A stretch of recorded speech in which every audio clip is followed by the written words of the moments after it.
سب سے پہلے تو یہ بتائیے سر، آپ سے بھی ہم کنفرمیشن لینا چاہیں گے کہ قومی سلامتی کمیٹی کے اجلاس میں کسی آپریشن کی کوئی بات نہیں ہوئی تھی اور نہ ہی کسی قسم کا کوئی آپریشن ہونے جا رہا ہے۔ بسم اللہ الرحمن الرحیم۔ دیکھیے، قومی سلامتی کا جو اجلاس ہوا ہے اس میں کسی نئے آپریشن کی قطعی طور پہ کوئی بات نہیں ہوئی۔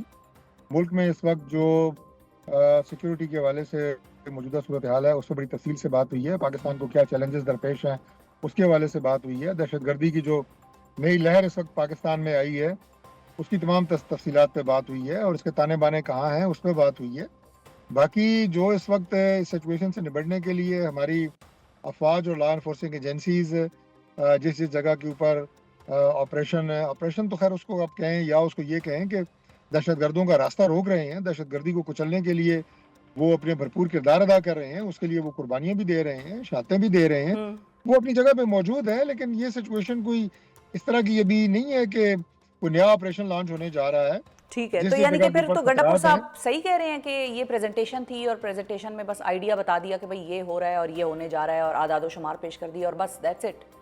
دیکھیے، گنڈا پور صاحب اس کو پریزنٹیشن اس لیے کہہ رہے ہیں کہ ان کی اپنی جماعت نے ایک انتہائی غیر ذمہ دارانہ اور ایک انتہائی آپ یہ کہیں کہ میں اسے ملک دشمن کہوں یا میں کیا کہوں، اس طرح کا رویہ انہوں نے اپنایا ہے۔ جب آپ کے ملک کے دفاعی اور عسکری ادارے اور ان کے سربراہ آ کے آپ کو یہ بتا رہے ہیں کہ آپ کے ملک کے اوپر کیا خطرات منڈلا رہے ہیں اور آپ کا ملک جو ہے اس کے چیلنجز کیا ہیں اس وقت، اور آپ اسے بائیک آؤٹ کر رہے ہیں، اس کا کیا مطلب ہے؟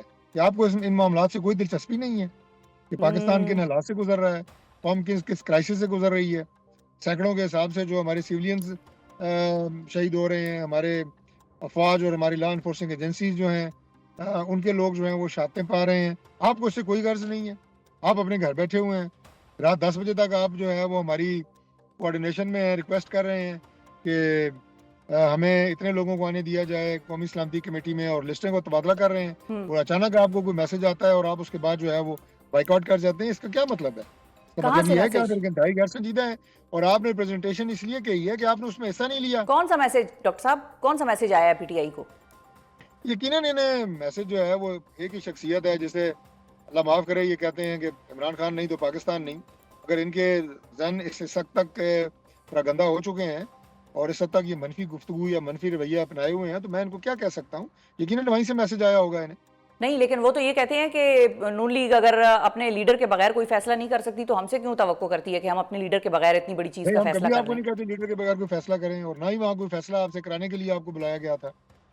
آپ سے تو ایک مشاورت کی جا رہی تھی اور آپ کو بتایا جا رہا تھا کہ ملک کے چیلنجز کیا ہیں، ملک کے حالات سے گزر رہا ہے، اس میں آپ کا اپنا کردار تھا جو آپ نے ادا کرنا تھا۔ اچھا، تو ڈاکٹر صاحب بات دراصل یہ ہے کہ وہ یہ کہتے ہیں کہ ہمیں اگر ملنے دیا جاتا تو ہم ان سے بھی پوائنٹس لے کے آتے، کیونکہ نون لیگ تو گورنمنٹ ہم پہ الزام ہی یہ لگاتی ہے کہ یہ ٹی ٹی پی کی سیٹلمنٹ آپ لوگوں نے اپنے دور میں کرائی، تو جو وزیر اعظم تھا اس کو کچھ موقف تو دینے کا حق ہوتا ہے نا اس اتنے اہم سیریس معاملے پہ، تو اگر وہ مل کے آ جاتے تو ہو سکتا ہے عمران خان سے مزید پوائنٹرز لے کے آ جاتے۔ عمران خان صاحب سے ان کی ملاقاتیں متواتر ہوتی رہی ہیں، ایسی بات تو نہیں ہے کہ عمران خان جب سے جیل میں ہیں وہ قید تنہائی میں ہیں۔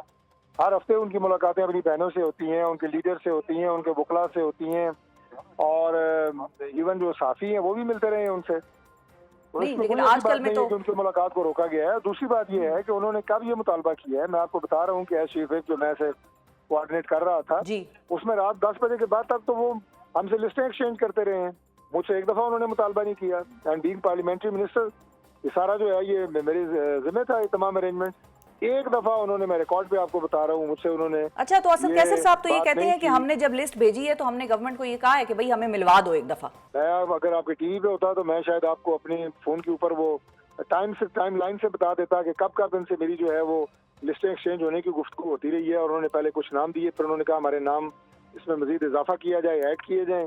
ان کے چیف عامر ڈوگر صاحب میرے ساتھ رابطے میں رہے، باقی لوگ رابطے میں رہے، ان کی پارلیمانی لیڈرز ہیں وہ رابطے میں، یعنی بالکل ایک آپ یہ کہیں کہ پرسکون ماحول میں وہ ہم سے یہ لسٹیں ایکسچینج کرتے رہے ہیں۔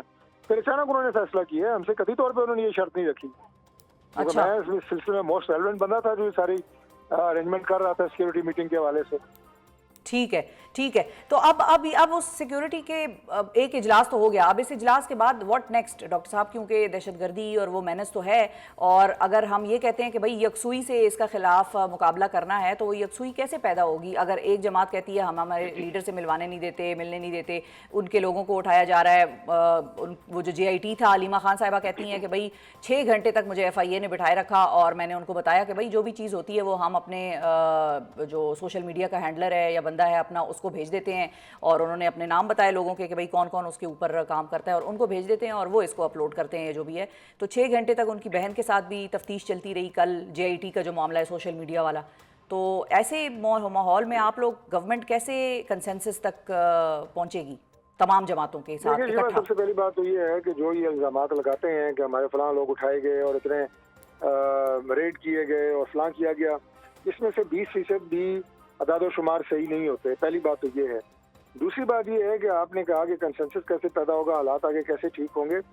تو اس میں 2 چیزیں ہیں. پہلی بات تو یہ کہ جو ہماری ہے وہ تو ہم ادا کر رہے ہیں, اور پہلے سے زیادہ مستعدی کے ساتھ, چونکہ چیلنجز بڑھ گئے ہیں اس لیے میں نے کہا کہ پہلے سے زیادہ مستعدی کے ساتھ ہم ادا کریں گے. بس گورنمنٹ بھی اور جو ہمارے لا انفورسنگ ایجنسیز ہیں, ہماری افواج ہیں, انشاءاللہ تعالیٰ اگلے چند ماہ میں آپ کو اس میں بہت واضح کنٹرول نظر آئے گا. دہشت گردی کی جو تازہ لہر جو ہے وہ ملک میں پیدا ہوئی ہے اس پہ.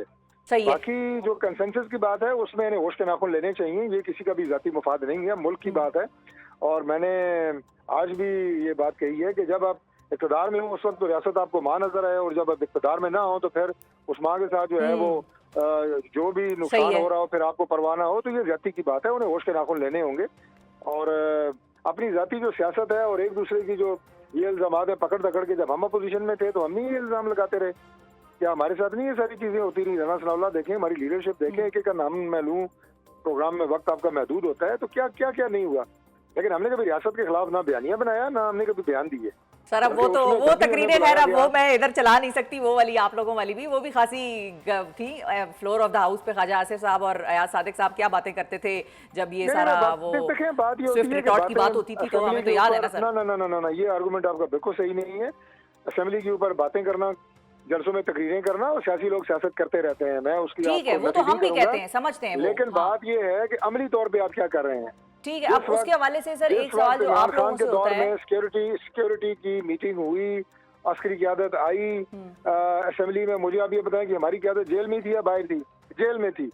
لیکن ہماری تمام لیڈر, پارلیمانی لیڈر, ہمارے تمام باقی اس وقت کے عمائدین, وہ سارے کے سارے ان تمام میٹنگز میں شریک ہوتے رہے ہیں. تو یہ تو آپ تعریف کر رہے ہیں اس وقت کی حکومت کی, آپ اس حکومت کی تعریف کر رہے ہیں ڈاکٹر صاحب کہ وہ آپ لوگوں کو جیل میں ہونے کے باوجود میٹنگز میں شرکت کے لیے بلاتے تھے, آپ لوگوں نے جیل میں ہونے کے باوجود اس کو نہیں بلایا. میں بتا رہا ہوں کہ آپ نے میری بات سمجھی نہیں, میں تعریف نہیں کر رہا, میں آپ کو بتا رہا ہوں کہ ہماری لیڈرشپ جیل میں تھی, لیکن ہمارے جو لوگ باہر تھے, جو ہمارے پارلیمنٹ میں لوگ موجود تھے, وہ ان اجلاسوں میں شرکت کرتے رہے. لیڈرشپ نے شرکت نہیں کی, وہ تو جیلوں میں تھی. وہ صحیح ہے, لیکن آپ لوگوں کی پابندیاں لگی تھیں, آپ لوگوں کی ملاقاتوں ان کے احساس کا سنیں ایک منٹ نا, عمران خان صاحب کے جو ایک قومی ذمہ داری ہے اس کا احساس کا عالم یہ تھا کہ وہ بطور وزیر اعظم ان میٹنگز میں شریک نہیں ہوئے. موصوف کو اس وقت بھی یہ توفیق نہیں ہوئی کہ ملک میں اس وقت بھی بے چینی اور ابتری تھی, اور عسکری قیادت آئی ہوئی تھی پارلیمنٹ کو بریف کرنے, اور خان صاحب خود اس میں نہیں بیٹھے. یہ ان کا حال تھا. تو اب یہ کیا کرتے؟ صحیح ہے, ٹھیک ہے, یہ آپ کی بات صحیح ہے بالکل, وہ کہ آپ لوگ آتے تھے, آپ لوگوں نے ذمہ داری کا احساس کیا, لیکن آپ لوگوں کے ایک اور اتحادی رہے ہیں PDM دور میں, مولانا فضل الرحمان صاحب, ان کے لوگ بھی یہ کہہ رہے ہیں کہ حکومت کو اس چیز پر بڑا دل دکھانے کی ضرورت تھی, اور حکومت کو چاہیے تھا کہ ان کو بلاتے, چاہے وہ نہیں بھی آ رہے تھے, ان کو مناتے یا کچھ کرتے, ان کو کوئی آفر ایسی کرتے کہ بھائی وہ آتے, وہ پھر خود ایکسپوز ہوتے کہ بھائی اس معاملے کو بھی وہ سیاسی بنا رہے ہیں. حکومت اپنا کام ہم نے تو اپنی پوری کوشش کی ہے, ہم نے تو پوری کوشش کی ہے. میں آپ کو بار بار بتا رہا ہوں کہ ہر طرح کے رابطے موجود تھے, ان کی لسٹیں ہمارے پاس آئیں, MNAs کی, سینیٹرز کی, تمام تر جو ہے آپس میں رابطے بحال تھے. مجھے تو سمجھ نہیں آئی یہ کیا ہوا ہے. مجھے تو اگلے دن صبح میٹنگ سے پہلے پتہ چلا کہ وہ بائیکاٹ کر رہے ہیں.